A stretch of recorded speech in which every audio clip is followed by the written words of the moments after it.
السلام علیکم ورحمۃ اللہ وبرکاتہ۔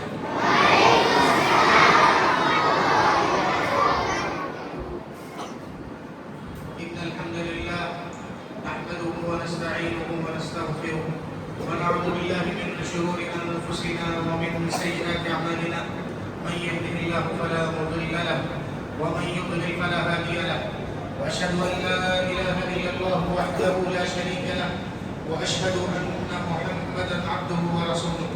يا ايها الذين امنوا اتقوا الله حق تقاته ولا تموتن الا وانتم مسلمون.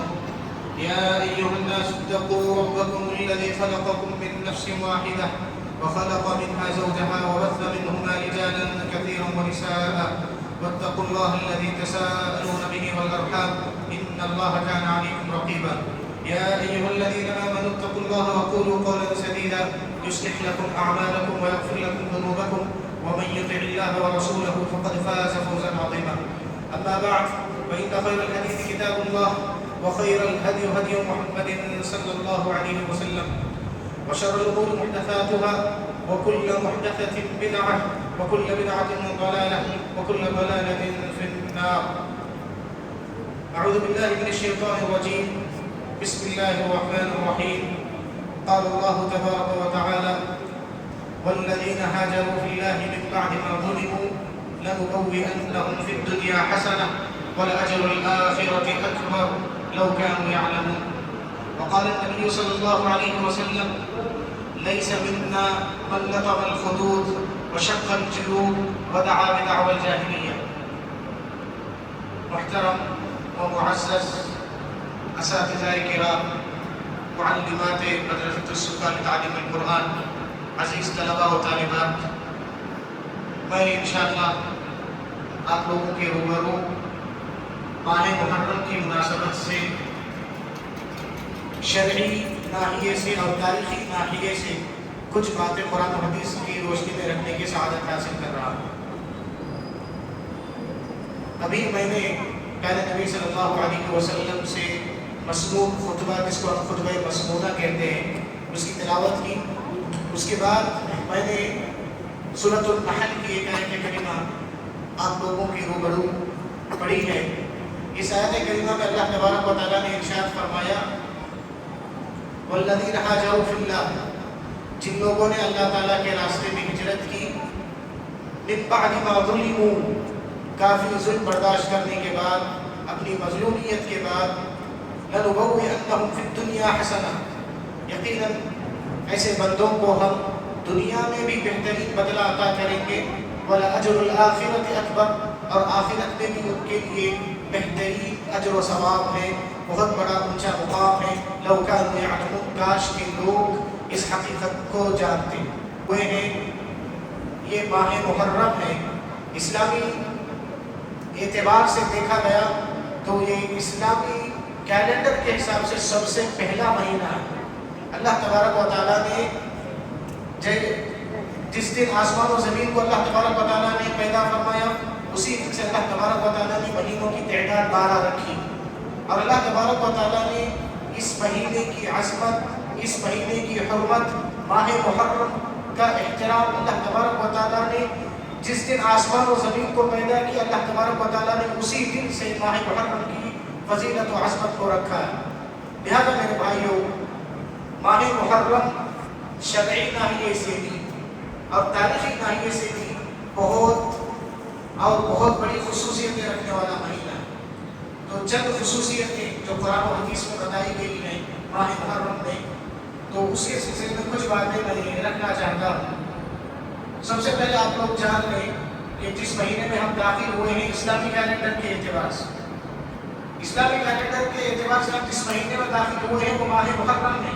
اسلامی کیلنڈر کے اعتبار سے سب سے پہلا مہینہ ہے، اور جس طریقے سے عیسوی کے 12 مہینے ہیں، ویسے ہی اللہ تعالیٰ آسمان و زمین کو پیدا کرنے سے پہلے 12 مہینوں کی تعداد اللہ تعالیٰ نے متعین فرما دیا۔ تو عزیز طلباء، بتانا مقصد یہ ہے کہ یہ محرم کا جو مہینہ ہے، شرعی ناحیے سے بھی تاریخی ناحیے سے بھی بہت خصوصیتیں رکھنے والا مہینہ ہے۔ اس مہینے کی سب سے پہلی خصوصیت یہ ہے کہ اس مہینے کا شمار اشہر حرم میں ہوتا ہے۔ یعنی یہ مہینہ حرمت والا مہینہ ہے. وہ 4 مہینے جسے اللہ تعالیٰ نے حرمت والے قرار دیا. فرمایا اللہ تعالیٰ نے قرآن مجید میں ان عدت الشہور عند اللہ 12 شہرا فی کتاب اللہ یوم خلق السماوات والارض منها 4 حرم ذلك الدین القیم فلا تظلموا فیہن انفسکم وقاتلوا المشرکین کافة كما يقاتلونکم کافة واعلموا ان اللہ مع المتقین. کہ جس دن سے اللہ تعالیٰ نے زمین و آسمان بنائے اسی دن سے مہینوں کی تعداد 12 رکھی. تو 12 مہینوں میں سے 4 مہینے حرمت والے مہینے. وہ 4 مہینے کون سے؟ ماہ ذی القعدہ، ماہ ذی الحجہ، ماہ محرم اور رجب. یہ 4 مہینے اللہ تعالیٰ کے نزدیک حرمت والے ہیں. تو لہذا ان 4 مہینوں میں یہ جو 4 مہینے جن کے میں نے ابھی آپ لوگوں کے سامنے نام بتائے، ان 4 مہینوں میں گناہوں سے، نافرمانیوں سے، معصیتوں سے، لڑائی جھگڑوں سے، جنگ و جدال سے، ان ساری چیزوں سے اپنے آپ کو بچا کے رکھنا ہے. سال بھر، سال کے 12 مہینے اپنے آپ کو گناہوں سے بچانا ہے، معصیتوں سے بچانا ہے. لیکن خصوصیت کے ساتھ ان 4 مہینے میں اپنے آپ کو بچا کے رکھنا ہے. یہ 4 مہینے یہ وہ مہینے ہیں، مسلمان تو مسلمان، مشرکین مکہ بھی ان مہینوں کی حرمت کا خیال کرتے تھے. جنگیں چلتی تھی. جب یہ 4 مہینے جیسے ہی داخل ہو جاتے جنگوں کو روک دیا جاتا تھا. تو لہذا یہ حرمت والے مہینے ہیں، اس کی حرمت کا باس و لحاظ رکھنا چاہیے. دوسری بات جو اس مہینے کے سلسلے میں آپ لوگوں کو جاننا ضروری ہے کہ اس مہینے کے سلسلے میں پیارے نبی صلی اللہ علیہ وسلم نے احادیث میں زیادہ سے زیادہ روزہ رکھنے کی ترغیب دلائی.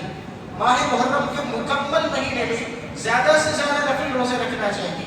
آپ صلی اللہ علیہ وسلم نے حدیث میں ارشاد فرمایا افضل الصیام بعد رمضان شہر اللہ المحرم، کہ ماہ رمضان کے بعد اگر کسی مہینے کے روزے سب سے زیادہ اہمیت کے حامل ہیں، رمضان کے روزے کے بعد اگر کسی مہینے کے نفل روزے زیادہ سے زیادہ اللہ تعالیٰ کے نزدیک فضیلت والے ہیں تو وہ اسی ماہ محرم کے روزے ہیں. خصوصیت کے ساتھ 10 عاشورہ کا روزہ، یعنی محرم کی 10ویں تاریخ کے دن روزہ رکھنے کا اہتمام کرنا چاہیے. کیوں اہتمام کرنا چاہیے 10ویں تاریخ کو؟ 10ویں تاریخ انشاءاللہ آج ہم چاشمے کا دن، کل نہیں پرسوں جمعے کا دن، یہ 10ویں تاریخ محرم کی. تو انشاءاللہ اس مناسبت سے کل اور پرسوں 2 دن انشاءاللہ تعلیم نہیں رہے گی. آپ تمام طلباء و طالبات، اساتذہ اور معلمات سب کے لیے چھٹی رہے گی. اس لیے کہ شرعی اعتبار سے یہ وہ مہینہ ہے جس میں پیارے نبی صلی اللہ علیہ وسلم نے پورے مہینے میں نفل روزے رکھنے کی ترغیب دلائی، اور خصوصیت کے ساتھ 10ویں محرم کا روزہ رکھنے کے لیے نبی صلی اللہ علیہ وسلم نے اس امت کو ترغیب دلائی. اور ایک بات میرے بھائیوں، طلباء و طالبات، آپ لوگوں کو جو ذہن میں رکھنا ہے وہ یہ کہ 10 محرم کے ساتھ 9 محرم کے دن کا بھی روزہ رکھنا ہے. یعنی جمعرات اور جمعہ، جمعرات کے دن یعنی کل کا دن یہ 9 محرم اور پرسوں کا دن یہ 10 محرم ہے. ان 2 دنوں کا روزہ رکھنا چاہیے. آپ صلی اللہ علیہ وسلم نے حدیث میں فرمایا کہ 10 محرم کے ساتھ یہودیوں کی مخالفت کرتے ہوئے، اہل کتاب یعنی یہودی بھی 10 محرم کے دن روزہ رکھتے تھے. شریعت اسلامیہ میں ہر چیز میں، عادات میں، آداب میں، لباس میں، تمام چیزوں میں یہودیوں کی مخالفت کرنے کی ہمیں تعلیم دی گئی. تو لہذا یہودیوں کی مخالفت کرتے ہوئے ہمیں 9ویں تاریخ کے ساتھ 10ویں تاریخ کا بھی روزہ رکھنے کا اہتمام کرنا ہے. تو لہذا آپ لوگ کل کے دن اور پرسوں کے دن روزہ رکھنے کا اہتمام کریں گے. اہتمام کریں گے نا انشاءاللہ؟ اگر کوئی کسی وجہ سے کل روزہ نہیں رکھ سکے، 9 محرم کو کسی وجہ سے روزہ نہیں رکھ سکے، تو 10 تاریخ کے ساتھ 11ویں تاریخ کا روزہ رکھنا ہے. جمعہ اور ہفتے کے دن 9 اور 10 رکھنا چاہیے. کسی وجہ سے 9ویں تاریخ کا چھوٹ گیا روزہ، 10 کے ساتھ 11ویں تاریخ کا روزہ رکھنا بھی آپ صلی اللہ علیہ وسلم سے ثابت ہے. اور جیسے میں نے بتایا کہ آپ صلی اللہ علیہ وسلم نے اس کی فضیلت بتائی. عاشورہ کے دن کا روزہ رکھنے کی فضیلت آپ صلی اللہ علیہ وسلم نے فرمایا یکفر السنۃ الماضیہ، کہ پچھلے 1 سال کے گناہ معاف ہو جاتے ہیں. یقیناً ہم انسان ہیں، ہم سے غلطیاں ہو جاتی ہیں، ہم سے نمازیں چھوٹ جاتی ہیں، ہم سے غلط جو ہے جملے نکل جاتے ہیں، ہم ایک دوسرے کو برا بھلا کہتے ہیں. یہ جو صغیرہ گناہ ہیں، چھوٹے چھوٹے گناہ ہیں، انشاءاللہ ان گناہوں کا کفارہ ایک دن کے روزہ رکھنے سے ہی۔ تو لہذا آپ تمام طلباء و طالبات سے میں درخواست کرتا ہوں کہ آپ اس شرعی حکم پر عمل کریں۔ اس کی فضیلت آپ صلی اللہ علیہ وسلم نے جو بتائی ہے یقیناً بہت بڑی فضیلت ہے کہ 2 دن کا آپ روزہ رکھیں، پچھلے 1 سال کے تمام گناہ معاف کر دیے جائیں۔ اسی طریقے سے اس مہینے کی تیسری فضیلت یہ ہے، تیسری خصوصیت یہ ہے کہ اللہ کے نبی صلی اللہ علیہ وسلم نے احادیث میں اس مہینے کی نسبت اللہ تعالیٰ کی جانب کی۔ یعنی ابھی میں نے حدیث آپ کے سامنے پڑھی، آپ صلی اللہ علیہ وسلم نے فرمایا افضل الصیام بعد رمضان شہر اللہ المحرم۔ رمضان کے بعد سب سے افضل روزہ کون سا ہے؟ اللہ تعالیٰ کا مہینہ محرم کا روزہ ہے۔ سارے مہینے اللہ تعالیٰ ہی کے، کیا محرم صرف اللہ تعالیٰ محرم کے مہینے کا مالک ہے؟ کیا صرف اللہ تعالیٰ محرم کے مہینے کا خالق ہے؟ 12 مہینوں کو اللہ تعالیٰ ہی نے بنایا ہے، لیکن محرم کے مہینے کو یہ خصوصیت ہے کہ جب محرم کو اللہ تعالیٰ کا مہینہ کہا جاتا ہے تو اس سے اس مہینے کی اہمیت، فضیلت، اہمیت ہم لوگوں کو معلوم ہوتی ہے۔ جیسے ایک مثال کے طور پر خانہ کعبہ، معلوم ہے نا خانہ کعبہ تمام لوگوں کو؟ خانہ کعبہ جسے مسجد حرام کعبۃ اللہ بھی کہتے ہیں۔ اگر بیت اللہ، خانہ کعبہ کو بیت اللہ بھی کہا جاتا ہے۔ بیت اللہ کا مطلب اللہ تعالیٰ کا گھر۔ دنیا میں زمین میں جتنی بھی مسجدیں ہیں سب کے سب مسجد اللہ تعالیٰ کا گھر، لیکن جب بیت اللہ کہا جاتا ہے تو اس سے خانہ کعبہ کی عظمت بڑھ جاتی ہے۔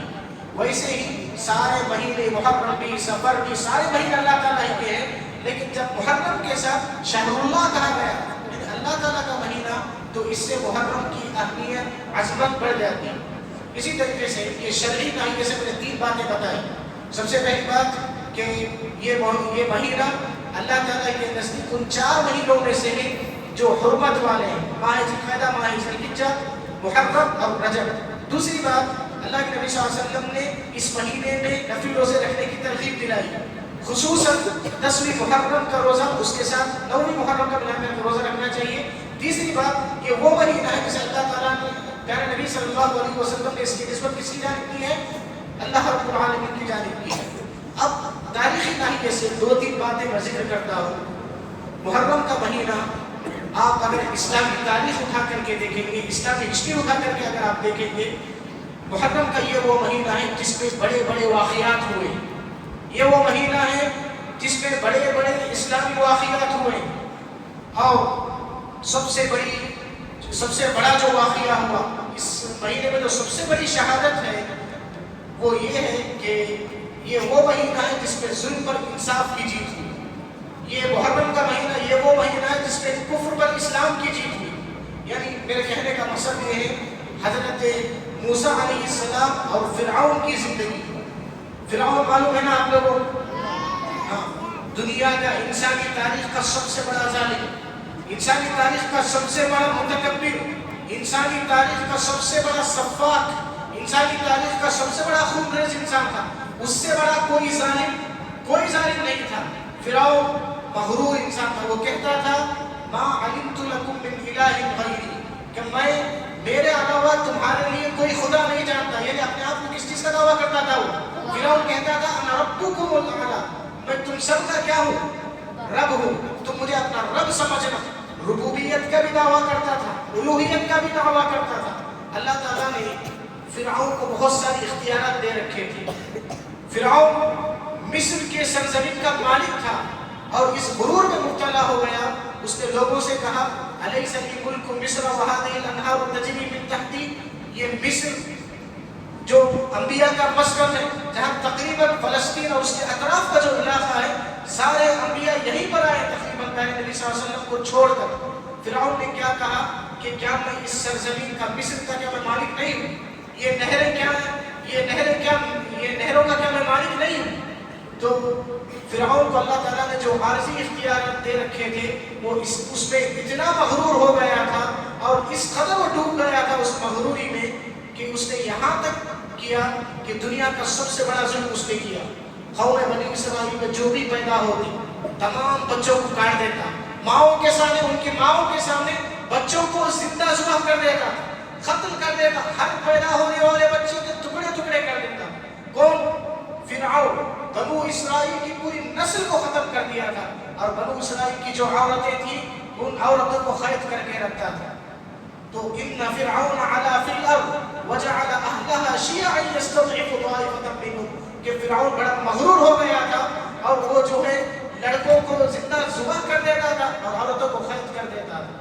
تو یہ فرعون کا واقعہ جو میں نے آپ لوگوں کے سامنے بتایا، اس کا مقصد یہ ہے کہ تاریخی اعتبار سے آج کی جو 10ویں محرم کی جو تاریخ ہے، اللہ تبارک و تعالیٰ نے فرعون کو تباہ و برباد کر دیا. فرعون اللہ تعالیٰ نے اسے سمندر میں جو غرق کر دیا، سمندر میں اللہ تعالیٰ نے جو فرعون کو ڈبا دیا، وہ 10ویں محرم کی تاریخ تھی. تو تاریخی اعتبار سے، اسلامی ہسٹری کے اعتبار سے اگر آپ دیکھیں گے 10ویں محرم یعنی محرم کی 10ویں تاریخ جس دن ہم روزہ رکھنے کا اہتمام کرتے ہیں، وہ اس کی ایک وجہ کیا ہے؟ اللہ تعالیٰ نے فرعون کو ڈبو دیا سمندر کے اندر، اور قوم بنو اسرائیل جو حضرت موسیٰ علیہ السلام کی قوم تھی جس پر فرعون بہت ظلم کرتا تھا، انہیں بہت سکون ملا. اس لیے کہ فرعون اب سمندر میں کیا ہو گیا تھا؟ ڈوب گیا تھا. تو خوشی میں اللہ تعالیٰ کا شکر ادا کرتے ہوئے قوم بنو اسرائیل نے اور موسیٰ علیہ السلام نے کیا کیا؟ 10ویں تاریخ کے دن کا 10 محرم کے دن کا روزہ رکھا. اور آپ صلی اللہ علیہ وسلم نے یہ خواہش ظاہر کی کہ اگر آنے والا سال میں باحیات رہا 10ویں تاریخ کے ساتھ 9ویں تاریخ کا بھی روزہ رکھوں گا. تو میرے بھائیوں، طلبہ و طالبات، بتانا آپ لوگوں کو یہ ہے، پیغام مجھے جو دینا ہے آج کے اس درس میں، کل جو ہے محرم کی 9ویں تاریخ ہے، جمعرات کے دن. تو کل آپ لوگ سحری کا اہتمام کریں گے اور روزہ رکھیں گے، اور اس کی فضیلت جیسے میں نے بتایا 9 کے ساتھ جمعرات اور جمعہ 2 دن آپ لوگوں کو روزہ رکھنا ہے. انشاءاللہ پچھلے 1 سال کے آپ لوگوں کی گناہ انشاءاللہ معاف ہو جائیں گے. اسی طریقے سے فرعون کے اس واقعے سے ایک سبق ملتا ہے. دنیا میں بڑے بڑے ظالم گزرے، فرعون سے بڑا کوئی ظالم نہیں تھا. دنیا میں جتنے بھی ظالم گزرے، اللہ تعالیٰ نے دنیا ہی میں ظالم کو اس کا انجام بتا دیا. دنیا میں جس نے بھی ظلم پر اترایا، اللہ تعالیٰ نے جو ہے، اللہ تعالیٰ کا یہ قانون ہے کہ آخرت سے پہلے دنیا میں اسے مزہ ضرور اللہ تبارک و تعالیٰ چکاتا ہے. 2 چیزیں ایسی ہیں آپ لوگ اسے یاد رکھیں، اللہ تعالیٰ اس کا انجام دنیا میں ہی دے دیتا ہے. ایک یہ ظلم، آپ اگر طاقتور ہیں، اللہ تعالیٰ نے آپ کو مال و دولت سے نوازا ہے، آپ اگر عہدہ و منصب پر ہیں، اللہ تعالیٰ نے آپ کو جو ہے بہت اونچا مقام عطا کیا ہے، آپ اپنے سے نیچے لوگوں پر ظلم نہ کریں. کیوں؟ اس لیے کہ اللہ تعالیٰ کا قانون ہے، جو ظلم کرتا ہے وہ اپنے انجام کو اسی دنیا میں جو ہے پا لیتا ہے. دوسری چیز، جو اپنے ماں باپ کی نافرمانی کرتے ہیں، جو اپنے ماں باپ کے ساتھ اچھا برتاؤ نہیں کرتے، اپنے ماں باپ کی بات نہیں سنتے، وہ اسی دنیا میں اللہ تعالیٰ نے مزہ چکا دیتا. کیسے؟ آج آپ لوگ کیا ہے کہ اولاد کی حیثیت سے آج آپ لوگ بچے ہیں، لیکن کل ماں باپ بنیں گے. آپ جب بڑے ہوں گے، آپ کی شادی ہوگی، آپ کے بھی بچے ہوں گے، آپ کے بچے آپ کی بات نہیں مانیں گے. اسی لیے اپنے ماں باپ کی بات ماننا، ان کے ساتھ اچھا برتاؤ کرنا، ان کی خدمت کرنا، ان کی دعائیں لینا، یہ ساری کوشش ہماری زندگی میں ہونی چاہیے. ہم جیسا کریں گے ہمارے ساتھ ویسا ہی کیا جائے گا. اسی طریقے سے فرعون کے اس واقعے سے جو میں نے آپ کو بتایا، اس لیے یہ سبق ملتا ہے کہ سنبھلنے والے سنبھل جاؤ، توبہ کرنے والے توبہ کر لو، موت کا فرشتہ آنے سے پہلے. فرعون جب ڈوب رہا تھا، بنو اسرائیل فرعون جب ڈوب رہا تھا، قوم بنو اسرائیل دریا کے کنارے، سمندر کے کنارے کھڑے ہو کر کے منظر دیکھ رہے تھے، اور جو ہے سمندر کی جو لہریں تھیں وہ فرعون کو ڈبو رہی تھی. اور اس وقت فرعون کیا کہہ رہا تھا؟ آمنت انہ لا الہ الا الذی آمنت بہ بنو اسرائیل، کہ میں ایمان لے آتا ہوں. جس وقت تو سمندر میں ڈوب رہا تھا، فرعون بولا کہ میں ایمان لے آتا ہوں، کہ میں گواہی دیتا ہوں کہ اللہ تعالیٰ کے سوا کوئی معبود برحق نہیں، اور میں بنو اسرائیل کے رب کو اپنا رب، بنو اسرائیل کے معبود کو اپنا رب ماننے کے لیے تیار ہوں. لیکن جس وقت آدمی موت کے فرشتے کو دیکھ لے، جب غرغرے کا عالم طاری ہو جائے، جب آدمی سکرات میں آ جائے، آپ صلی اللہ علیہ وسلم نے حدیث میں فرمایا ان اللہ یقبل توبۃ العبد ما لم یغرغر، کہ جب بندہ اپنے سامنے فرشتے کو دیکھ لیتا ہے، موت کے فرشتے کو دیکھ لیتا ہے، زندگی کی آخری سانسیں چل رہی ہیں، بس اب مرنے والا ہے، سکرات کے عالم میں اس کے گلے سے در در کی آواز آ رہی ہے، اس وقت اگر کوئی توبہ کرنا چاہے تو توبہ اس کی قبول نہیں ہوگی. اسی لیے آپ کے پاس ابھی مہلت ہے، زندگی اچھی گزارنے کی کوشش کرو، نیکیوں میں سبقت کرنے کی کوشش کرو، گناہوں سے نافرمانیوں سے اپنے آپ کو بچا کر کے رکھنے کی کوشش کرو۔ فرعون کے اس واقعے سے ایک سبق یہ بھی ملتا ہے کہ شیطان دھوکہ دینے کی کوشش کرتا ہے۔ ابھی تو ہم بچے ہیں، ابھی تو ہم جوانی کے مرحلے میں ہیں، ابھی بہت لمبی زندگی، ابھی جو ہے بہت لمبی زندگی ہے، بعد میں توبہ کریں گے، بعد میں نمازوں کا اہتمام کریں گے۔ یاد رکھیں موت کے لیے کوئی وقت متعین نہیں، موت بچوں کو بھی آتی ہے، جوانوں کو بھی آتی ہے، بوڑھوں کو بھی آتی ہے، عورتوں کو بھی آتی ہے، سب کو آتی ہے موت۔ موت کا کوئی وقت متعین نہیں ہے، موت جوانی نہیں دیکھتی، موت بڑھاپا نہیں دیکھتی۔ جب موت کا وقت ہو جاتا ہے، اللہ تعالیٰ ہر کسی کا وقت لکھ دیا ہے، اسی لیے ہمارا خاتمہ اچھا ہونا چاہیے۔ اللہ کے نبی صلی اللہ علیہ وسلم نے حدیث میں ارشاد فرمایا انما الاعمال بالخواتیم، کہ آپ زندگی بھر کیسے تھے یہ معنی نہیں رکھتا، آپ کی زندگی کا خاتمہ حسن خاتمہ ہونا چاہیے۔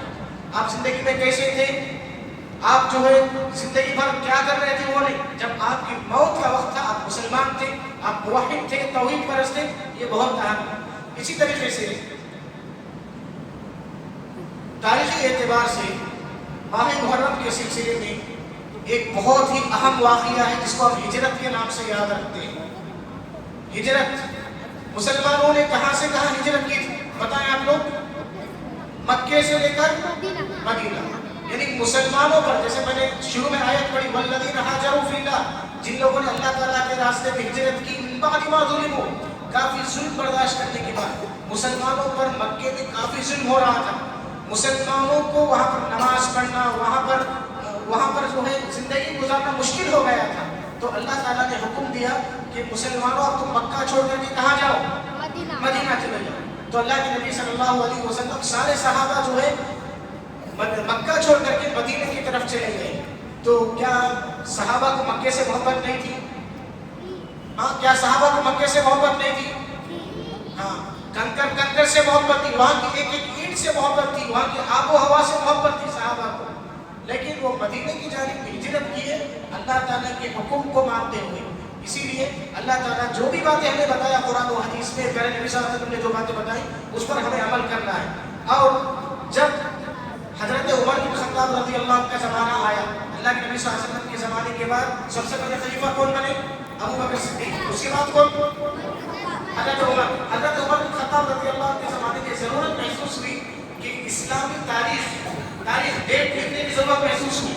جب تک کوئی عیسوی تاریخ نہیں تھی، جب تک کوئی اسلامی تاریخ نہیں تھی، تو حضرت عمر بن خطاب صحابہ کو جمع کیا اور پوچھا کہ اسلامی تاریخ کے لیے کہاں سے آغاز کرنا چاہیے؟ بعض صحابہ نے کہا اللہ کے نبی صلی اللہ علیہ وسلم جب پیدا ہوئے نا، جب سے ہم اسلامی تاریخ لکھنے کا اہتمام کریں گے۔ بعض صحابہ نے کہا جب اللہ کے نبی صلی اللہ علیہ وسلم نبی بنائے گئے، جب ہم کیا کریں گے اسلامی تاریخ لکھنے کا آغاز کریں گے۔ تو بعد میں حضرت عمر بن خطاب رضی اللہ عنہ نے کیا کیا، ہجرت، جب مکے کو چھوڑ کر کے مسلمان کہاں گئے؟ مدینے کو گئے نا، تو وہاں سے اسلامی تاریخ کا آغاز ہوا، وہیں سے پہلی یعنی محرم کی پہلی تاریخ اور ہجرت کا پہلا سال تھا، اسی کی طرف نسبت کرتے ہوئے ہم کیا بولتے ہیں؟ آج ہم محرم کی 8ویں تاریخ ہے، سال کون سا ہے؟ آپ میں سے کون بتائیں کون سا سال ہے؟ 40 ہے اکثر کہ 1448 یعنی 1448 یہ ہجری تاریخ میں ہم داخل ہوئے ہم، تو لہذا ہجرت میں جو صحابہ قربانیاں دی اس کو یاد رکھنا چاہیے۔ اور ایک آخری بات کہتے ہوئے میں اپنی بات کو ختم کر رہا ہوں کہ 10ویں محرم کے دن خصوصیت کے ساتھ کیا کرتے ہیں؟ 10ویں محرم کو روزہ رکھنا، جسے میں نے بتایا نا کہ 10ویں محرم کے دن روزہ رکھنا ہے، لیکن اس دن جو ہے حضرت حسین رضی اللہ عنہ کی شہادت کا ماتم منانا، یقیناً حضرت حسین کی جو شہادت ہوئی بہت بڑا واقعہ ہے، بہت بڑا ظلم ہے، وہ انسانیت میں سب سے بڑا ظلم ہے، لیکن اس کا ہر کسی کا مطلب نہیں کہ 1400 سال پہلے حضرت حسین رضی اللہ عنہ کی شہادت ہوئی، اب بھی ہم ہر سال 10ویں محرم کو ماتم منائیں، یہ اسلامی تعلیمات نہیں۔ ماتم کیسے مناتے ہیں؟ اپنے گالوں پر پیٹنا، اپنے جسم پر کیا کرنا، اپنے جسم کو زخمی کر لینا، انگاروں پر چلنا، یہ ساری چیزیں جو ہے درست نہیں۔ آپ صلی اللہ علیہ وسلم نے فرمایا لیس منا من لطم الخدود، ہم میں سے وہ شخص نہیں ہے جو اپنے گالوں کو مارے اور اپنے گریبان چاک کرے، اپنے آپ کو نقصان پہنچائے، وہ شخص ہم میں سے نہیں ہے، مسلمانوں میں سے نہیں ہے۔ تو میرے بھائیوں، بتانا مقصد ہے آپ لوگوں کو کہ 10ویں تاریخ جو کام ہم لوگوں کو کرنا ہے وہ روزہ رکھنا ہے، اور گلیوں میں سڑکوں میں جو سبیلے لگا کر کے شربت اور اسی طریقے سے پانی وغیرہ پلایا جاتا ہے، حضرت حسین کو جو ہے مظلومیت کی حالت میں جو ہے شہید کیا گیا، یقیناً وہ بہت بڑی شہادت ہے، لیکن ماتم منانے کی اجازت نہیں ہے۔ آج بھی انتقال کے بعد کتنے دن تک آدمی غم منا سکتا ہے؟ 3 دن تک۔ اگر کسی کے شوہر کا انتقال ہو جائے تو بیوی کی حیثیت سے وہ 4 مہینے 10 دن تک پر غم منا سکتی ہے۔ اس کے علاوہ 3 دن سے زیادہ غم منانا یہ درست نہیں ہے۔ 1400 سال ہو گئے اللہ کے نبی صلی اللہ علیہ وسلم کے صحابہ نے کبھی غم نہیں منایا۔ حضرت حمزہ شہید ہوئے، دیگر صحابہ شہید ہوئے، لیکن صحابہ نے غم نہیں منایا۔ آخری بات کہ بطور یاد دہانی آپ لوگوں کو طلباء و طالبات کو بتا رہا ہوں، کل محرم کی 9ویں تاریخ ہے، جمعہ کے دن 10ویں تاریخ ہے، 9 اور 10 2 دن کا روزہ رکھنا ہے۔ اس کی فضیلت کیا ہے؟ پچھلے 1 سال کی گناہ اللہ تبارک و تعالیٰ کیا کر دے گا؟ معاف فرما دے گا۔ تو سحری کا اہتمام کرنا چاہیے، پھر جو مقررہ وقت ہے اس پر افطاری کا ہمیں اہتمام کرنا ہے۔ اور آخری ایک اعلان دوبارہ آپ لوگوں کو بتاتے ہوئے، کل مدرسہ نہیں رہے گا، کل مدرسے میں تعلیم نہیں رہے گی، طلباء و طالبات سب کو چھٹی رہے گی، اس لیے کہ محرم یعنی 9 محرم اور 10 محرم کی مناسبت سے جمعرات اور جمعہ تمام اساتذہ، معلمین و معلمات، طلباء و طالبات سب کو تعطیل رہے گی انشاءاللہ۔ السلام علیکم ورحمۃ اللہ وبرکاتہ۔